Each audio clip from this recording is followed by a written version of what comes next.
New flooring is a solid choice if you're looking to make a big difference in your home. So this week on today's Homeowner, we're rolling out some great do-it-yourself options and sharing some installation tips you don't want to miss.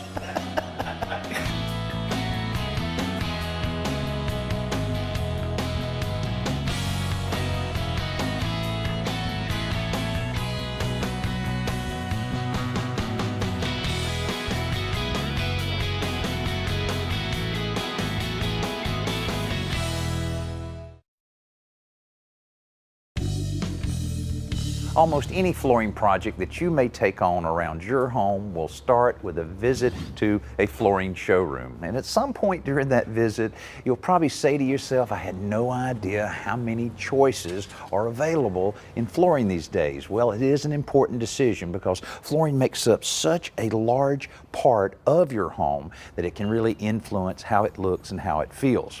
So if you're ready to make a big change, might be a good place to start. Now, a lot of people will want to take on this type of project themselves, but not all flooring is so do-it-yourself friendly. Carpet was once the way to go, but carpet is one of the least do-it-yourself friendly options. Plus, it's difficult to keep clean, and the fibers hold dust and other allergens, which make life miserable for people with respiratory problems. And if you have pets, well, let's just say everyone will know you have pets before they see them. Hardwood flooring is a great alternative to address the issues of cleaning and allergens, but it isn't necessarily DIY friendly. Traditional hardwood is nailed down to the subfloor and sanded, stained, and finished in place. That requires a lot of work, a lot of time, and some very specialized tools. Some hardwoods can be glued down, which makes installation on concrete subfloors easier, and in many cases, these products are pre-finished, which reduces some of the time and tools required. But these installations still demand skills and tools that not all homeowners have. Laminate floating floors offer a similar look but are much more friendly to the do-it-yourselfer because they require no adhesives and very few tools. The fact that they are inexpensive makes them an easy choice for a lot of homeowners. Ceramic tile can also be inexpensive, and even though installation is a little time-consuming, it's very popular with do-it-yourselfers because it can deliver a high-end look on a modest budget. Hey, we love getting questions from viewers, and lately it's all about flooring and can you put a certain type of floor over an existing floor? And if you've got concrete like this and you're wanting to install some ceramic, all you need to do is make sure the slab is nice and clean, and if you have any little holes here and there, fill them with a floor patch compound and you're ready to go. One question we've gotten is, what if I have vinyl on the floor and it's in pretty good shape? Can I then install ceramic over vinyl? Absolutely no problem at all, as long as the vinyl is glued securely to the slab. Now, here's another scenario, a wood subfloor. If you have a wood subfloor, can I install ceramic directly to it? Absolutely not. You'll have some flooring guys out there saying that it's okay, but I guarantee you'll end up with some cracks. Much better to do exactly this. First, this is 1/2-inch cement backer board. You'll want to put down an adhesive below it. Then you'll want to screw it with coated screws. And then any seam that you have, you'll want to put fiberglass mesh tape over it, and then use a thin set adhesive to kind of smooth everything out. Then, when you work hard and install all of your ceramic, it'll be there for a long, long time. Hey, another option, we talked earlier about wood, and wood's beautiful. If you have a wood subfloor, you can nail it straight down there, but so many people are finding out about laminate floors and still being able to get that great wood look. So, if you have either concrete or wood, what you want to do first is use an underlayment. Now, this is a really good underlayment. There's a lot of different types of underlayment. Some will be very, very thin. It's a lot better, in my opinion, to step up to a better underlayment because it'll make for a much quieter floor and you'll get all of the vapor barrier that you need. After that's down, then you can take various types of laminate floor. These things are great now. They don't even require any glue. Just click them together like this. Follow your instructions. Make sure you don't get it too close to the wall because it does need to expand and contract a little bit, and in most cases, in less than 1 day, you can have a nice looking laminate floor. Hey, I know I've thrown a lot of information at you, but you can go to our website and find out more about do-it-yourself flooring. Right now, Joe's got a great tip for you if you're doing a floor project on this week's Simple Solution. After installing a new floor, there's one more important step you have to make, and that is to trim the bottom of the doors so that they clear the new flooring.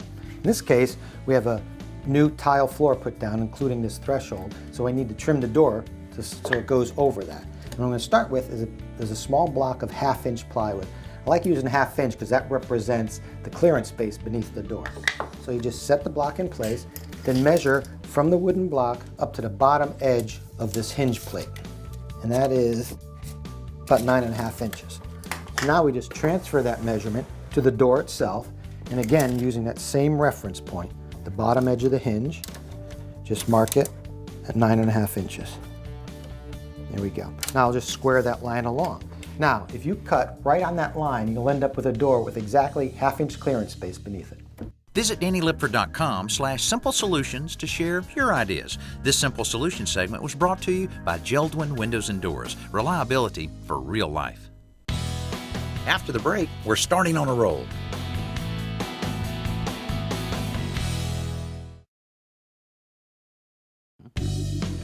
This week we're looking at a number of flooring options for your home, particularly those that are very do-it-yourself friendly. Now, vinyl floor is a fairly inexpensive type of floor, but generally it's installed by a professional, because if you've ever tried to use that notch trowel and spread all that adhesive out, then put the vinyl down and have to roll it out to get all the air bubbles, it really does require some skill and some practice. But what if you could install a vinyl floor on the same principle that you have here on a laminate floor, where it basically just floats in place without any adhesive? That would be great, and that's exactly what we did recently in helping a friend of mine install a brand new product. The product is called AirStep Evolution from Congoleum, and it's a flexible sheet flooring with a fiberglass backing that's much thicker than traditional sheet vinyl, so that it can be installed either with or without adhesive. Well, this material ought to go down pretty well. Let's just get a rough measurement and everything. If you'll hold that right over there against the wall, actually. Let's go to the wall. We'll add a few inches to our measurements for doorways, but otherwise, this is pretty straightforward since the room is almost square. And now we've got a few plates here we'll have to pat. Yeah, we had a water heater incident which flooded this room. We have to just take a putty knife and get the most of that out, and then we can just floor patch that and go right over all of this. The floor patch will fill in the low places so that we don't feel any depressions under the new vinyl. While it dries, we remove the shoe molding around the perimeter of the room. We want to reuse this shoe mold, so we're being very careful not to break it. Outside, we roll the flooring out face down on the drive so that we can make our rough cuts. At about $2.75 a square foot, this stuff is pretty affordable, especially if you're installing it yourself, and almost anyone can do this project. We roll it back up in the opposite direction so that we can roll it out face up back in the room. One side of this tape sticks to the floor, is really aggressive and will stick very well, but the other side supposedly has the ability, if you mess up a little bit, you can peel it. We'll see how all that works out. But let's go ahead and we'll put this down without peeling the backing off of it. So, 1/2 inch off the wall. The tape goes around all the walls to avoid any shifting while we're working. Finally, we're ready for the flooring. Yeah, perfect, perfect. And then, here we go. Hey, all right. All right, it's all yours. All right. Okay. Okay, when I say 3, jump up in the air. 1, 2, 3. 1, 2, 3. One more time. Come on, we're having fun, man. With 2 walls set, we can peel off the backing on the tape to hold the flooring in position on those walls. Then it's a matter of cutting the sheet to fit the 2 remaining walls by folding it at the baseboard and cutting it in the fold. Cutting around the doorways takes a little more time, but it's still pretty easy if you have a nice sharp utility knife. All right, we're ready for shoe molding. All right. That'll definitely cover everything all the way around and give you a finished idea of the finished look. But what I'd like to do, Danny, though, is if I could paint this before we put it back down. It'd be a little bit easier than trying to paint it in place. And it's pretty cool that all of this came up as one piece. Didn't break a single bit of it. Yeah. It's just the skill in these hands that did that. Exactly. So the final step is the thresholds. John's planning to replace the floors in the adjacent room soon, so we're just gluing these in place to avoid putting any nail holes in the flooring where it will be seen. A few cinder blocks will hold them in place until they dry. Well, John, one of the things, a big advantage of this, you don't have to wait for any of the glue to dry before you can get in here with your drop cloth and go ahead and paint this room out. Right. Went on a lot easier than I ever imagined putting a floor down. Yeah. Have you tried any? Have you installed any floor at all before? I have not, but I have the confidence to get some of these other rooms done now. It's pretty easy because without that glue process, installing vinyl like this is a heck of a lot easier because, like I said earlier, that notch trowel and glue just gets all over you. But hey, you don't have any glue on you, none on me. All right. Good day's work. Good. You know, I love installing laminate flooring because it's actually a very easy project. I think the hardest part about it is making your cuts because you got to go outside where you've either set up your table saw and your miter saw and then bring everything back in because it's time consuming when you do that. But wouldn't it be great if you had one saw that could make all of those cuts and you could keep it in the same room you're working in all at the same time? Well, Ryobi has come out with a great 5-inch laminate saw, and it's perfect for doing everything you need when you're putting down laminate flooring. Now, I've got a piece right here, so let me show you how it works. It's got a fence that I can just slide and pop into place, and then once I get it where I want it, I then lock down the blade here, and using the fence as my guide, I can push my plank lengthwise along the blade and it will make my rip. Then, if I need to make a cross cut, all I would have to do is relocate the fence to this side. Once that gets locked into place, I then release the blade, and then what I could do is slide my plank underneath here, and it actually slides like a radial arm saw, so it doesn't matter the width of plank that I use, but I simply push the blade crossways across it and I can get my cross cut every time.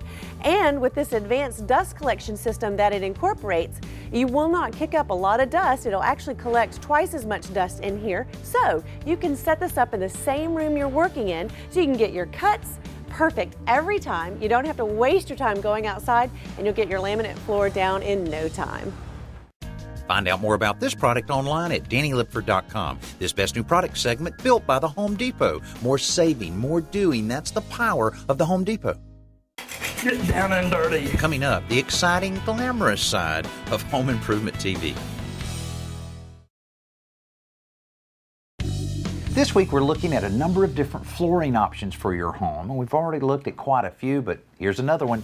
Now, the floating floor like this, laminate floor, is a real popular concept, very do-it-yourself friendly, and you can get a floor like this that kind of looks like ceramic or porcelain, but now you can get a locking floor that floats that's actually porcelain.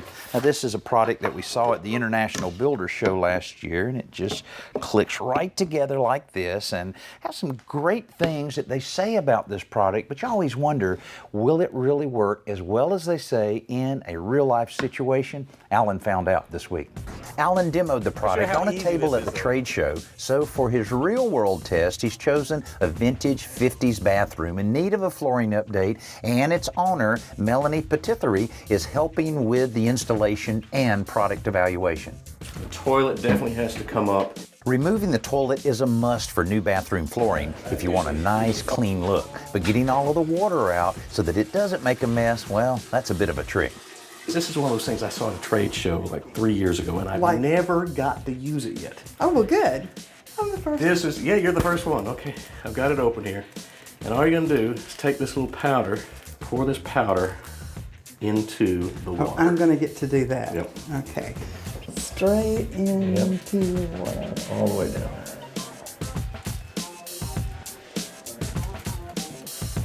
Look at that. Isn't that something? Look at there, it's already gelled up. So it won't So it won't slosh out. slosh and But here's the fun part, when we actually put the toilet back on and hook it up, and once turn the water back on, it will become liquid again. Whoa. So we don't have to do anything. We don't have to touch any of that. We're done. Grab walk. Get down and dirty.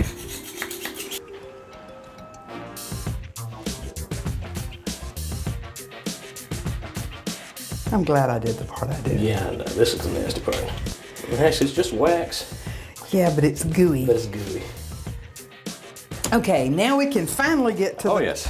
to the tile. Yeah, I would start at the tub because I would hate to start in this corner and then get over here and only have a piece of Right, tile. and over here, if that's over Well, here, it's it's going to be covered. hidden. Yeah. Because you've got the toilet and the lavatory. Like all floating floors, Qlik's tile requires expansion gaps around the perimeter, so Alan is using some homemade spacers along the walls and tub. The manufacturer makes an installation kit that includes spacers and is sold separately. So boom, that's our first tile. We've just laid one tile. Hey, That aren't we easy. good? So we're going to keep Aren't we going. good? Now, what makes this product so nice, Melanie, is the fact that we're not going to put mastic down. Okay. We're not putting, say if this were a wood subfloor, we're not having to put a backer board down because this has that polyurethane base with these little nodules on it. It becomes these little miniature I-beams everywhere. Okay, so that'll keep it level and yeah. it won't wiggle and waggle. As each new piece is added, it's simply clipped into place and tapped with a block to lock the joint tight. The marking of cuts is very similar to what you would do with ordinary ceramic, except the allowance for spacers. Cutting is exactly the same as traditional ceramic. You need a wet saw to cut through the porcelain and the polyurethane backing. Standing or kneeling on the tiles that are already laid seem to be the best way to tap in additional tiles, and in the middle of the room, this part goes really quickly. Where it begins to get tricky is as you near the opposite wall, there's less room to swing the rubber mallet, so it's a little more difficult to tap the pieces together, and each piece is a bit of a challenge. That installation kit we mentioned earlier is supposed to solve that problem, but since Alan doesn't have that, he has to do a little improvising. Now, what's interesting to see here is how quickly Melanie is picking this up. Score down lines. Toward the straight line. Straight down there, and that's what I need to keep. As someone who's never laid tile before, she's really taking to it, even handling the cuts on the wet saw. Am I good or am I good? She's also putting in the rubber cove molding that'll cover the expansion joint around the edges. Finally, Alan can set the toilet and vanity back in place to finish up the project. But what do they think of it? Well, you know, the clicking is very good Yep. if you're in a nice open space. Right. But when you get into an awkward corner or an awkward situation, there's no flexibility in the ceramic. You're telling me this? Well, I know it, yeah. you found that out. I found that out. Anyway. You know, on the upside, I got to tell you though, I love the product. It works well. It looks good. It looks grand. But there were challenges. Yes. I'm tired. I know you are. I want You've water. met those challenges. I want a lot of water. We- No, I've had enough of this water. I want some water. Ralph asks, we have some beautiful oak flooring beneath the old carpet in our house, but there's a few stains. Is there a way to remove those without sanding the whole floor?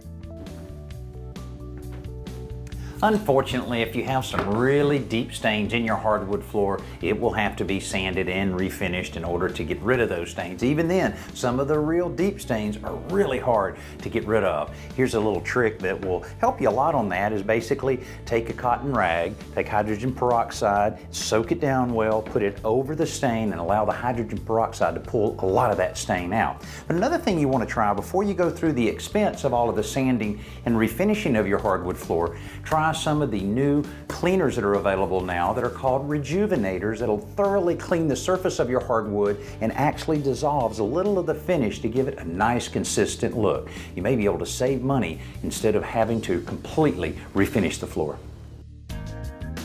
If you've got a home improvement question, I'd love to hear it. Go to DannyLipford.com/ask and send us yours today.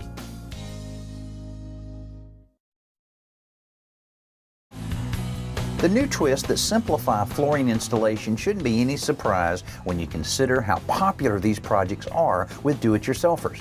Whether you try one of these new products or stick with the tried and true, the fact is it's never been easier to tackle your own flooring project, and that means there's no reason to put off improving your home one step at a time. As you can see, there are a lot of do-it-yourself options for flooring out there. And I know we've thrown a lot of information at you this week, but of course, you can find out more about what we talked about today and other flooring options by going to my website at DannyLipford.com. And remember, we love hearing your questions and any comments and feedback that you have about our show, and tell us what you'd like to see on future Today's Homeowner episodes. And you can also call us toll-free anytime. I'm Danny Lipford. We'll see you next week here on Today's Homeowner. The flooring showroom, and at some point during that visit you'll probably say to yourself, I had no idea there were so many choices, different colors, styles, different